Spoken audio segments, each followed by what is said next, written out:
Aphrodisiaque, en fait, c'est un projet qui a été créé il y a bientôt 10 ans de cela et qui a été créé dans le but de sensibiliser l'opinion publique aux différents fléaux qui touchent l'Afrique. Alors, on le sait, en Afrique, il y a pas mal de problématiques, que ce soit tant au niveau maladie qu'au niveau problématique d'éducation, de santé et j'en passe. Et nous, on s'est dit, il faut qu'on fasse quelque chose. Et le meilleur moyen d'attirer l'attention du public, c'est de faire un événement festif. Parce qu'on le sait, les gens préfèrent s'amuser plutôt que d'être actifs. Alors on a essayé d'allier les deux en créant ce festival. Et donc maintenant ça fait plus de 10 ans et ça prend de plus en plus d'ampleur et c'est super.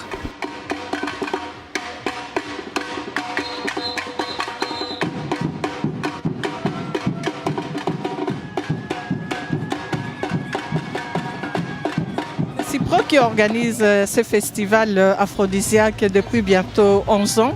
En fait, l'idée nous est venue parce qu'on voulait mettre en avant les mots qui touchent l'Afrique. Et comme on est ici, nous on n'est pas là-bas, donc on voulait sensibiliser la population belge par rapport à ce qui se passe en Afrique. Dans les années, on avait pris comme thème les enfants soldats parce que c'était le moment où on parlait beaucoup des enfants soldats. Pendant 2 ans, on a sensibilisé la population par rapport à ça.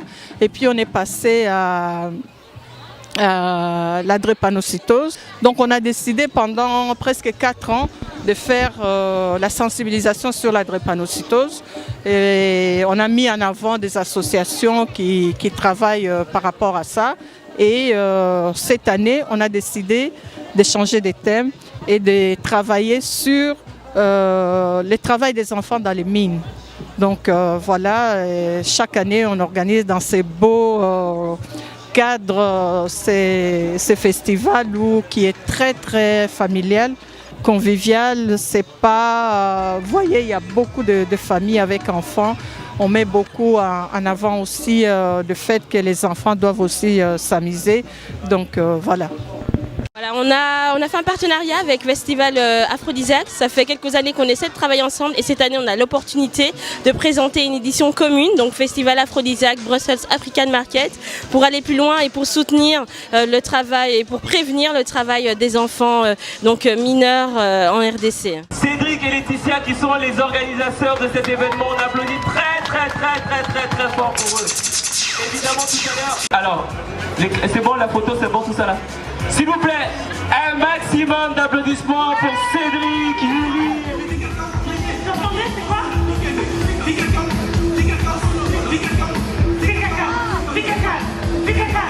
On a décidé aujourd'hui de mettre en avant l'association Gunguna. Cette association s'occupe de l'éducation des enfants dans le Kivu. Donc Gunguna Orphelina est une association qui défend les orphelins du Congo, du Kivu plus particulièrement, depuis quelques années maintenant.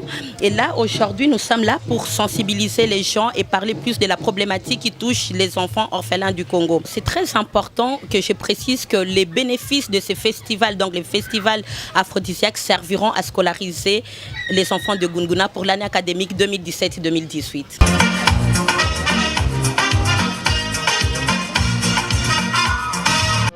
On remercie déjà le salon, le festival aphrodisiaque de nous avoir permis de mettre en valeur notre travail ici. Et on remercie aussi tous les spectateurs et on vous invite à aller regarder notre page Facebook Kabangondo. Vous tapez sur internet, vous allez sur la page Facebook, vous aurez tous les liens pour aller sur notre boutique en ligne pour pouvoir voir ce qu'on fait et si possible commander. Je fais connaître mes créations, mais du coup aussi je partage avec d'autres exposants, d'autres artisans et on aime bien la culture africaine, mais on aime bien aussi l'art africain, donc tout ça mélangé, c'est juste magnifique. Quand je dis aphrodisiaque,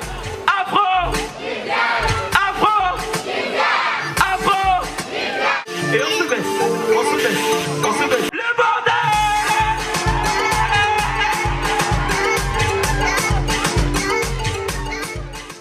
Bonjour, je suis Hussein. Je représente ici CIDES Migrants, qui est une association qui travaille dans la lutte contre les IST-SIDA. Orienter aussi les gens vers notre nouveau programme qui est le dépistage rapide, qui se trouve juste là-bas. C'est une camionnette où vous pouvez passer là-bas pour pour se dépister et avoir un résultat en 5-10 minutes.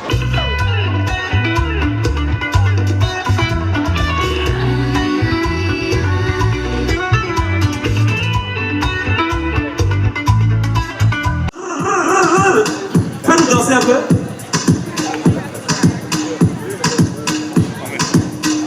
Applaudissez pour me déhancher quand même. Ah, aussi. Ah, quand même. Voilà, donc, tout au long de la journée, on vous invite à être là.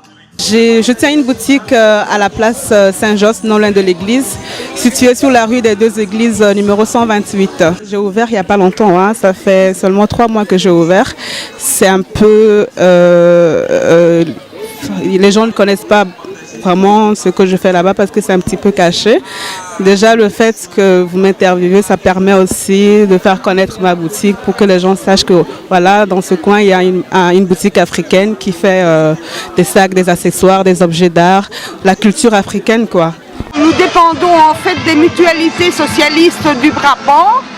Et en allant sur le site des mutualités socialistes du Brabant, vous tapez femmes prévoyantes socialistes. Et à ce moment-là, vous aurez tous les projets que nous avons, et notamment le projet du fonds Aristote. Le fonds Aristote consiste en un fonds de santé et solidarité. Nous couvrons des enfants d'un orphelinat de Kinshasa. Nous couvrons pour des soins de santé pour 70 enfants dans un orphelinat. Nous montrons des activités que nous soutenons au Burundi. Nous espérons qu'on va toucher les gens, qu'il y aura des gens qui vont venir nous voir et on peut leur expliquer les activités de développement que nous faisons pour aider la population burundaise. On applaudit bien fort, s'il vous plaît, pour Emmanuel et Monsieur Lol. Alors, où est-ce qu'on peut vous retrouver éventuellement? On a une page Facebook. Alors, avec le micro, c'est mieux. On a une page Facebook, Emmanuel et Monsieur Lol, le « et » en symbolique. Et voilà, vous pouvez suivre toutes nos actualités. Et normalement, on compte sortir quelque chose d'ici le mois de septembre. Donc voilà.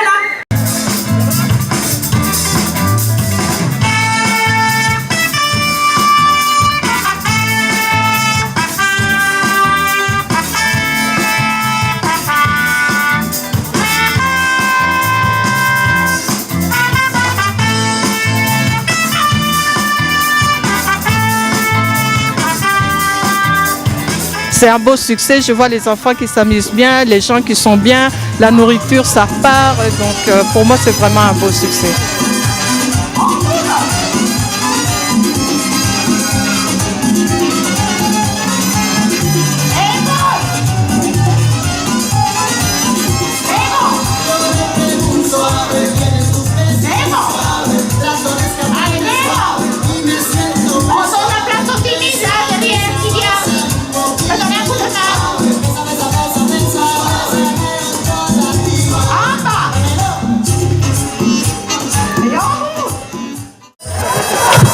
Alors là, ici, c'est la salsa colombienne.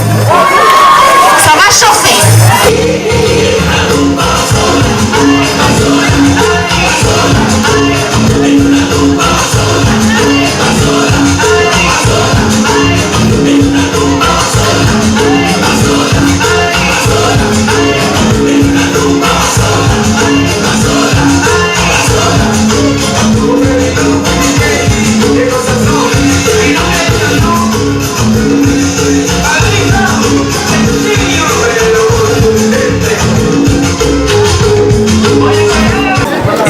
Parce que c'est vrai que c'est important qu'on sache qui vous êtes quand même. Ah, je m'appelle Gabi, d'origine colombienne. Nous sommes de jeunes entrepreneurs qui avons commencé une activité de vente de draps, de nappes, de coussins, de chemin de table avec des motifs africains. Pour l'instant, nous sommes exclusivement en ligne sur Facebook. Vous pouvez nous retrouver sur Facebook. Il y a une page Facebook qui s'appelle Joua Déco. Tapez Joua, J-U-A, Déco. Et bientôt, on va essayer de lancer une boutique sur place fixe sur Bruxelles. Nous sommes là pour appuyer, financer les écrits qui portent sur l'information, sur la transmission du savoir et sur la sauvegarde de l'héritage culturel. Mon message, je m'adresserai plutôt à tous les Africains, C'est-à-dire la littérature est très très importante. Moi, je défends la littérature parce que la littérature C'est un trait d'union entre le passé, le présent et l'avenir.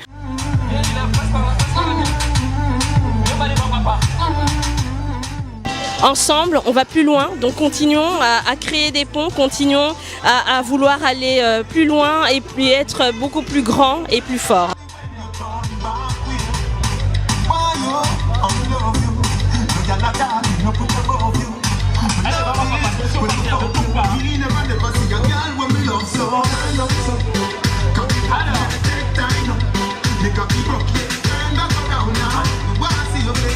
Mais vous-même, vous voyez, il y a énormément de monde, il y a énormément de passages et les gens sont vraiment intéressés par rapport à ce qu'on fait.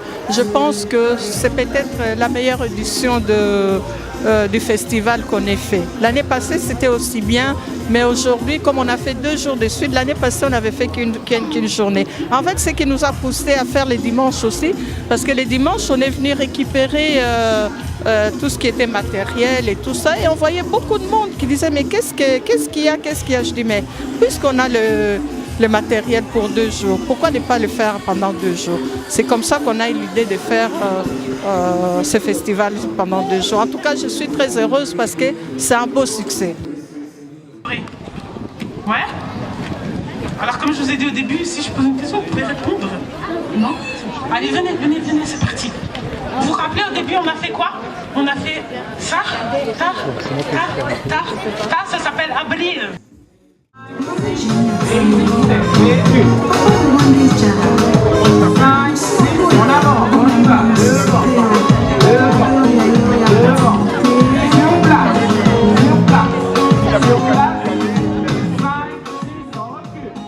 Mais moi, mon message, je dirais justement que je suis très content à l'heure où on prône l'individualisme, où chacun est retranché dans son coin, mais voir qu'un événement comme ça prenne de l'ampleur, que les gens répondent présents, que les gens viennent nombreux nous soutenir, qu'on reçoit des messages d'encouragement, on se dit que l'être humain a quand même une part de bonté et qu'il faut continuer. Donc c'est ça, c'est un message d'amour, de partage, de solidarité. C'est que nous attendons pas seulement de la diaspora, mais on attend ça de tout le monde. C'est que les gens prennent beaucoup plus conscience de ce qui se passe dans notre pays. Nous sommes ici, nous vivons bien, mais on ne doit pas oublier d'où on vient. Nous avons sûrement des cousins, des cousines ou un membre de la famille que nous avons laissé derrière nous. Il faudra y penser.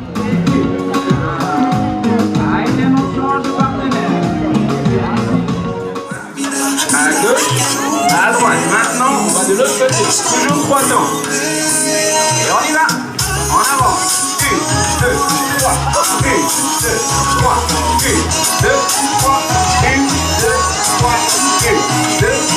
1, 2, 3. 1, 2, 3. Et ici. 5, 6. À gauche, c'est 1. À droite. À gauche. À droite. 1, 3, 5, basic step.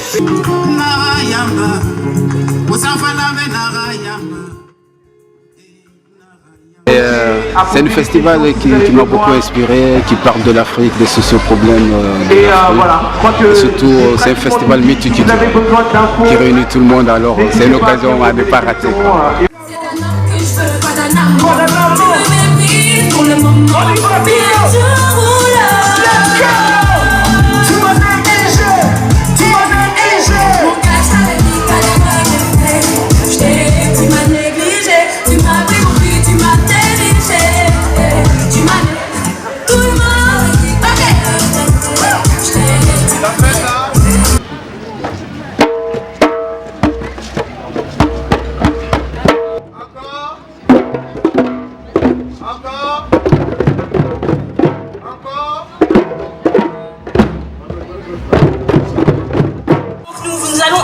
D'ici quelques instants, Hosanna Gospel, donc un groupe de gospel. On est dimanche, donc on va un peu louer le Seigneur. Donc avec ce groupe de musique gospel, vous aurez aussi des les initiations à la salsa, juste après.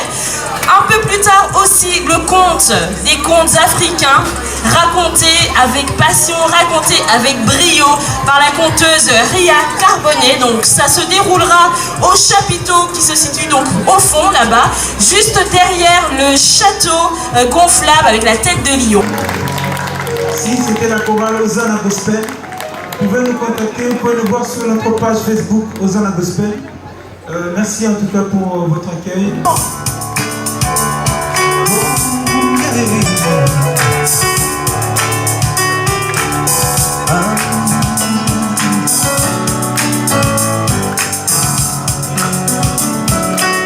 Hosanna Gospel, come on.